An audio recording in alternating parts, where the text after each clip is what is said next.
Welcome to the Amazing Authorities Podcast, where game changers, visionaries, and category leaders share how they built their brands, platforms, and global influence. Your host is Mitch Carson, international speaker, media strategist, and creator of the Instant Authority System. If you're ready to learn from those who've done it and want to become the go-to expert in your space, you're in the right place. Lani, welcome to the Amazing Authorities Podcast. It's great to see you after our long hug when we met in Kyoto a few months ago. How long ago was that? 4 months ago? 3 months ago? It was the end of April, so. Oh, it's been, well, let's see, May, June, July, 3 months. It feels like forever, Mitch. Yeah, it seems like another chapter. So much has gone on since then, and we were able to have a little bit of pre-call talk, but welcome. And I'm so excited about this session, and I mean that with all honesty, because we're going to talk about you as an authority in an, let's say, unpopular niche, but one that warrants more popularity and exposure. And that's what I'm going to do for you today. Now, you're an American, just like me. You speak fluent American, but you're a native of Hawaii, and you've been inducted into a methodology, spiritual methodology of healing people as a Kahu. What does that mean? Okay, happy to explain. But first, Mitch, can I tell you how honored and thrilled I am to be on your podcast and to share this conversation with you? Well, thank you so much. Glad to have you here. Mahalo. Mahalo for having me. Mahalo. Oh, Arigato gozaimasu too, when we were in Japan. So let me share what Kahu means. Okay. Kahu is a priest or a steward of knowledge, usually esoteric knowledge. And my elder, Halealoha Makua, was a kahuna, and he initiated me after some 20 years of studying Lokahi practices with him. He said, "You're ready now. You're ready to go and start teaching Lokahi." And is it Huna or is that something different? Huna is something different. We kind of had this conversation in Japan before, but Huna is a Western philosophy it's a Western philosophy. It's very different from Lokahi. There are some overlaps. So Lokahi is at the center of Hawaiian cosmology. Okay. And it means harmony and unity. However, as a practice, it looks like this: an equilateral pyramid or triangle with divinity at the top, humanity, and earth and nature. And it is this relationship of interdependence which creates sustained health and well-being, not only for the individuals, but for us collectively and for the earth. Wow. And I know we had this conversation. I baited you a little bit because I wanted to give the distinction. You give the distinction out there, what you do, because Huna has been fairly publicized in the metaphysical field. I've heard about it. I was a former, I am a former Silva mind control trainer. And several of the trainers that I knew were Huna teachers also. That's where I learned. And they were Western, which was interesting. They were white American guys who went over to Hawaii to learn it and then integrated it into their offerings, if you will. But let's learn about the Kahus. You studied for 20 years before you were initiated. Well, actually, he initiated me a little bit before 20 years, but I formally studied with Makua. I call him Makua, a little bit more than 20 years. And when he initiated me, it was in the presence actually of the Dalai Lama. They were peers because we come from a family of peacekeepers. And so my elder, Hale Makua, and the Dalai Lama were peers. And it was this time when he said, "You are ready to go and teach. However, although I consider you my peer, you're not a true elder until you learn how to master your emotions." Okay. Oh, interesting. That took a long time. I'm still working on it. Well, aren't we perfectly imperfect? We are. But we progress, hopefully. And in what miracles have you experienced as a kaha, both personally and or with clients or mentees?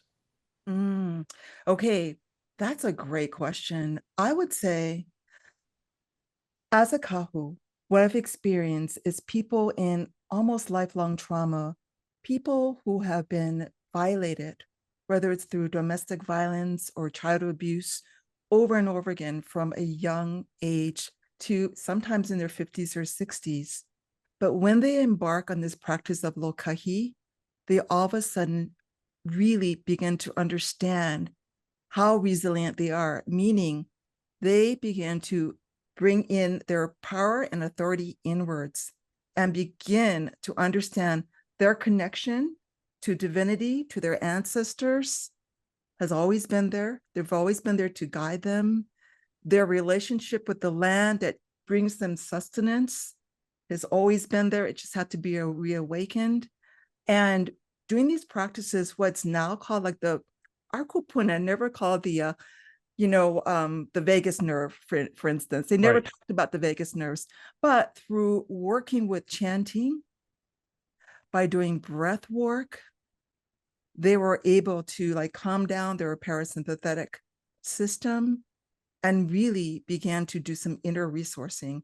And what I've been told by them is that the work we do together in Lokahi, the progress they made in this amount of time, they had attempted to do for so many years, double-digit years. So it's healing from within, spiritual healing and bodily healing, or are they intertwined? They're all intertwined because what our ancestors knew, our Hawaiian ancestors knew, is that true healing has to involve spirit, mind, and body. And healing actually is done best when you co-regulate, meaning you're doing it in a setting, a group setting, whether it's just you and your healing practitioner, your creator, your ancestors and guides collaborating for this thing to begin, or if you're in a safe circle. We know now that this is how healing begins. When your system begins to co-regulate and your parasympathetic nerve begins to calm, what we might even call heart coherence. When your breathing, when your mind, when your heart come into coherence and balance, so that as you know how to regulate your emotions and it permeates out into the universe and to actually immediately what's around you, the people around you, you see this coherence happen. As you heal, so do the people around you. And that to me is miraculous. Well, let me ask, in your belief system or practice, I don't know how to categorize it. I'll just say belief system. Would that be fair? It's a form, It's both. It's is it a belief. religion? Would you call it a religion? No. It's not. It's not. Mitch, that's such a great question because I want to go back to Lokahi, right? Okay, sure. So we know divinity, but when we say earth and nature, that's Aina, A-I-N-A, right? Aina. Okay. A-I means to consume, which says what you consume in your spiritual earth or grounds, your physical grounds, and your psychological ground, you become. That's epigenetics. That's what modern science calls epigenetics. So this is a system, right? What you consume, you become. And then when we begin to look at this relationship, before Western contact, before Captain Cook came, so we graduated in 1978. Yes. Okay, go back 1778. When Captain Cook came to the Hawaiian Islands, looking for the transit of Venus, he brought in the Western contact.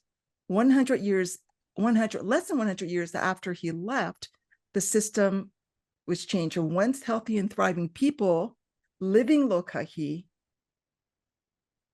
well, now only disconnected. They were having mental health problems. They had physical disease. So when people, whether it's Hawaiian people or people around the world, when we're disconnected from our practices of having relationship with divinity, each other, and land and nature, our spiritual, mental, and physical health begin to deteriorate. I would agree. Mm. People, humans need connection. Yes. And religion, for example, whether you believe in God or not, or whatever religion, that grouping is what secures people. We need that connection, that Yes. sense of community. Yes, that's the polyvagal theory, what science now calls the polyvagal theory, that we are hardwired to be in connection, not only with divinity, whether we say God or source or Buddha, right? But with each other and certainly from the earth. Yes, Nature. I believe in that. I'm not a fan of some formal religions. I respect a lot of their teachings. You know, I Yes. have challenges with some of their strong control, but I think there's great value in some connection to source, whatever that source is. Well, absolutely. And absolutely. And again, co-regulation, what science now calls co-regulation, is saying we are supposed to be for our optimal well-being, collectively, individually, we need to be in connection with divinity. We're not saying religion, we're saying having a spiritual foundation, being in service to each other, and certainly taking care of earth and nature. Absolutely. How did you get exposed to this? What's your story to Mm. now being a teacher? I guess that's the ascension model or the evolution of a teacher. You got to be a great student. Oh my goodness. So we're the same age, right? We're both Yes. born 1960, 65, right? So we're both 65. And so this is our family lineage. My mother is Chinese, Hawaiian, and English. And her family, they're traditional healers. Okay. They're visionaries. They work with plants for healing, but they also work in psycho spiritual realms. And that's what Lokahi is. And so I was trained from a really young age to be in nature. Now, our elders never said, I must be teaching you this theory now, or, they're just like, they throw you in the water, they throw you in the woods, and you are going to learn how to survive. And so I was trained from a very young age in how to be in relationship with nature, what to eat, what not to eat, what can heal me. And it's through learning how to ask the experiences, right? And then learning how to ask questions that the training began. And so this lineage that I'm carrying forth, it's a family lineage, and we call it Kuleana. And Mitch, you have Kuleana, I have Kuleana, we all have Kuleana. It is our unique responsibility, so different from purpose, unique responsibility, work, and privilege in life. And it's our family's privilege to now share Lokahi practices for what? For peacekeeping and for healing. That's fantastic. And where, how do people learn from you? Where would they go to learn Mm. what Lani shares? I mean, you captivated a room when we met in Kyoto. Oh, You had this room and everybody loved the I don't remember everything that was discussed, but I remember how I felt. That oh. feeling I've taken forward 3 months later. I was excited to have you on the call, to reconnect, to hear you and see you digitally. This is fine. It would have been Mm. fine with the voice, but I remember how I felt and I observed how others felt when you touch their hearts, when you touch their spirit. So I Oh, think it's important that others get to experience you. So how do they get to experience you? thank you so much, Mitch. Well, the best way to get a hold of me is through my website, which Okay. is laniyamasaki.com. Also, you have been very kind to let me offer a gift. Yes. May I share the cover of this gift? Please. We love gifts. Everybody loves gifts.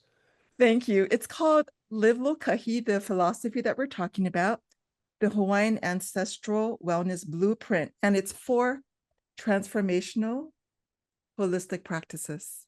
Oh, wonderful. Okay. Well, we'll put that in the show notes, but where is there it's at your website? Can they get it there? No, it's going to be a link that is Oh, specifically for your audience. And oh, perfect. Yep. And if they go to our website, there is another gift there called the Hawaiian Wellness Blueprint, Lokahi, the Hawaiian Wellness Blueprint. Yeah. Awesome. And who do you help? Oh my goodness. Where do I start? Well, my main people, I say, are medical practitioners, wellness practitioners, which includes coaches that want to bridge indigenous healing with modern science. Oh, I love it. You bridge that gap. Yeah. Okay. Yeah. Okay. And what Mhm. was your background before you got into this? And how old were you when you got into this? Oh my goodness. So I've been trained since I was a little tot, which we Okay. covered earlier, right? Okay. But serious training really began in my mid-20s with my elder, Hale Aloha Makua. That went on for 20 something years. And at the same time, I'm college educated as well. So I'm bridging not only the Hawaiian world and the Asian world, but Western world. I also have a background as a certified integrative nutrition coach as well. Oh, okay. Yeah. So this approach that we take actually integrates so many traditional Hawaiian philosophies and practices for well-being, spiritual, mental, and physical. And then again, always bridges with the modern science because I don't know about you, Mitch, but I'm one that always said when I was growing up, I hear it, but I don't feel it. So prove it. I Yes. Oh, I I need need this, proof. right? I need to feel it in my body, right? And so this is what I help clients with is having them go through these Lokahi experiences at the same time. Okay, let's validate it. Here's the science to show what we're doing. But first you feel it. Yes, I experience it. Yes. Okay, if you need the proof, the empirical scientific proof, here it is. Validation. Yeah. Yeah, I like that. And I observed how people felt. I remember how I felt. And I didn't understand the science. I still don't. I'll trust because I know my gut. And do you believe that we have a brain in our gut? Absolutely. Okay, I mean, this could be a very long conversation, but our ancestors knew what modern science now says. The gut is our brain. The gut doesn't lie, it tells the truth because when you get chicken skin or goosebumps, right? When your stomach begins to gurgle, these are all signs of your native intelligence saying, pay attention. So it's our gut and our heart in Hawaii, in this Hawaiian system, that's telling you the truth and Does guide. this, yeah, does this apply to relationships? Let's talk about dating relationships. Do people become attracted to the ones where your gut goes pitter patter? Is that a positive, or should you observe it and say, okay, this person isn't good for me? Let's Oh, bring it that's right down to the street. whoa, that is a great question. And it's a really complex question. Well, first of all, if I get this huge pitter, it's happened, especially when I was younger, right? You're going boom, boom, boom, boom, boom, your heart's going off. The first thing I thought of was this is a destined connection, Okay. right? The Japanese called it enmusubi, a destined connection. So why am I reacting this way? Right? Okay, this is all the physical symptoms. All right, is it hormones speaking? I mean, there's all the things I begin to look at, right? But what I do look for is a sense of connectivity between not between my gut. You literally feel the energy coming from the person's belly button, one of their centers, one of our centers, and the Hmm. heart. There's actually, you can feel a coherence. You can feel like this energy coming out towards you. I pay attention to that. And there's a difference between this calm, but yet scintillating type of energy going between our hearts and gut, as opposed to this, like, you could feel when there's sexual energy and attraction, that's a definite feeling, as opposed to this beautiful, calm, kindred spirit, soul relationship energy between your gut, between your belly and the person's belly and heart. Does that make sense? Yeah, oh, it does. It does. And it's hard to distinguish, especially when you're young and hormones are raging. Yes, it is. At our respective ages, I think an attraction on that level would be different or is different. At least speaking for myself, I don't look at someone only based on her physicality. I'm Yeah. always going to be a man. I'm going to look at women, but acting on it now with maturity and I think a reduced libido and Yes. or consciousness that has risen, intelligence and based on experience, I know where someone is not good for my life. I also Yes. rely on it in business.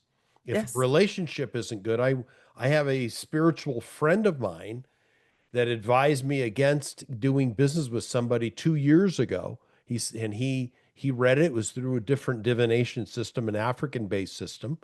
And he said, absolutely stay away from this. He couldn't have been more right. I was already involved and I had invested money and I lost everything. Wow. Yeah. Wow. But your gut, I mean, at the time, what was your gut saying to you? Proceed with caution. Yeah. I also wanted to move forward and do some things because the person that I got involved with sold a good piece and he was supposed to put up half the money into a business venture and he Yeah. had some story that he was waiting for a check, which was all BS. So I put Mhm. up all the money and Mhm. things went south outside of his control, but he brought me into it and he wasn't willing to pay his half. So I am now chasing him still for the half the money that he owes. And it was Wow. not a small number. And my friend, because I had a feeling in my gut that something wasn't right before I Yes. put the money up, he said, absolutely do not proceed.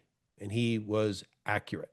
So there are many ways to get to see the Wizard of Oz. There's a yellow Yes. brick road that you have a path. There are some other people that have paths, have this ability that might be trained, learned, or part of it is innate. Like you were exposed to it at a young age. You've got a skill, you've tapped into that potential. Can anybody learn to be like you? Absolutely. And I'm going to say we all have a unique thumbprints, right? So Right. Lokahi, our path with Lokahi is meant to help us spiritually evolve. So Mm, I'm going to say the first thing with Lokahi is to understand your kuleana, which is again your sacred responsibility, work, and privilege. But let's look at this, Mitch. I think this is fascinating because language is everything, right? mm, So kuleana is Kuleana. mm. Kuleana. Ku means to ascend, like a bird or a plane. Hmm. It also means to descend. Ku is also a grand plan. Ana is over a period of time. Okay. So when we embark on a kuleana to find it, it's like your hero's journey. Mm, You're going to be exposed, you're going to soar, you're going to have an overview of what's going on. But at some time, you're going to have to come down so you can integrate life's lessons before going forward again. And that kuleana is actually your path of spiritual conscious evolution. And so that is the foundation of Lokahi.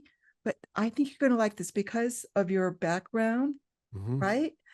Lokahi, this is it. Lokahi is your third eye. All right. Kahi is the number one. So unity and harmony between all three realms: divinity, earth, nature, and humanity. Kahi also means like fire. Ahi is fire. All right. So when you embark on learning the practices of Lokahi, you're on your hero's journey with your kuleana. It will open up your third eye or your pineal gland. Okay. So lo, this is it. Kahi, the unification happens, the unity and oneness happens. Ahi is fire and star. This is when enlightenment begins to happen. This is what Lokahi is all about. And we can all learn this. This is what we're here to in our philosophy. And I'm sharing from our family traditions because there are many schools in Hawaiian culture, right? Sure. In our tradition, Lokahi is your pathway to not only consciousness, but like sustained well-being and happiness. And we can all learn this. Wow, that's awesome. So just to repeat, they can get in touch with you. I'm going to put it, of course, in the show notes. And your website is www.laniyamasaki.com. LANI Yamasaki, which is phonetic.com. Yes, it is. Lani, you've been a great guest today. Thank Oh, you so much. And I will have you back. You'll certainly be a re invite. at a later day. You've been Thank an amazing guest on the Amazing Authorities podcast. We will see you in the next episode. I can't tell you who it is, but I have another amazing authority coming your way very soon. Thank you for your time today. Mahalo, Mitch. It's my great pleasure and honor. Mahalo. Thanks for tuning in to the Amazing Authorities podcast. If today's episode inspired you, take a moment to subscribe, rate, and leave a review. It helps more experts like you rise to the top. For behind-the-scenes access and free resources to boost your authority, head to MitchCarson.com. Until next time, stay amazing.